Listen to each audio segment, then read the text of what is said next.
मिरज तालुक्यातील वड्डी ग्रामपंचायत सरपंच पदाची पोटनिवडणुकीत चुरशीनं जवळपास 82% मतदान झालंय। जनस्वराज्य शक्ती पक्षाचे उमेदवार झाकीर उर्फ राजू वजीर तर भाजपा पुरस्कृत उमेदवार रुपाली मगदूम यांच्यात सरळ एकास एक अशी लढत होत असल्यामुळे मंगळवारी सकाळपासून या ठिकाणी अत्यंत चुरशीनं शांततेत मतदान पार पडलं। बुधवारी या निवडणुकीची मतमोजणी होणार असल्यामुळे सर्व नागरिकांची उत्सुकता शिगेला पोहोचली। वड्डी ग्रामपंचायतीच्या सरपंच पदावर यापूर्वी कुमारी यशोधरा राजे शिंदे निवडून आल्या होत्या। त्यांच्या राजीनाम्यानंतर ही पोटनिवडणूक जाहीर झाली होती। या निवडणुकीत झाकीर उर्फ राजू वजीर यांनी जनस्वराज्य शक्ती पक्षाकडून तर रुपाली मगदूम यांनी भाजप पुरस्कृत असा उमेदवारी अर्ज दाखल केला होता।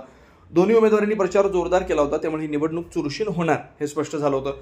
त्यामुळे मंगळवारी चुरशीनं जवळपास 82% मतदान झालं।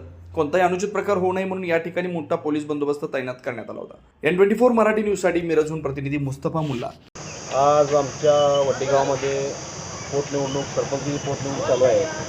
सरपंचकीच्या पोटनिवडणुकीसाठी राजू भैया वजीर हे सरपंच पदाचे अधिकृत उमेदवार आहेत।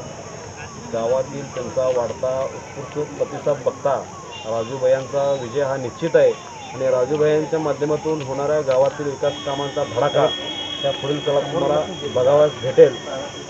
रखडलेले गावातले पाण्याचे प्रश्न हे राजू भैया निश्चितच पूर्ण करतील, आम्हाला आशा आहे। आणि येणाऱ्या काळामध्ये वड्डी गावामध्ये फक्त विकास आणि विकासच राहील। वड्डी गावातील मतदारांचा वाढता प्रतिसाद पाहता विरोधकांच्या पायाखालची वाळू सरकलेली आहे आणि आमचा विजय हा निश्चित झालेला आहे। दिवसभरातील घडामोडींचा आढावा घेण्यासाठी पाहत रहा N24 मराठी न्यूज चॅनल।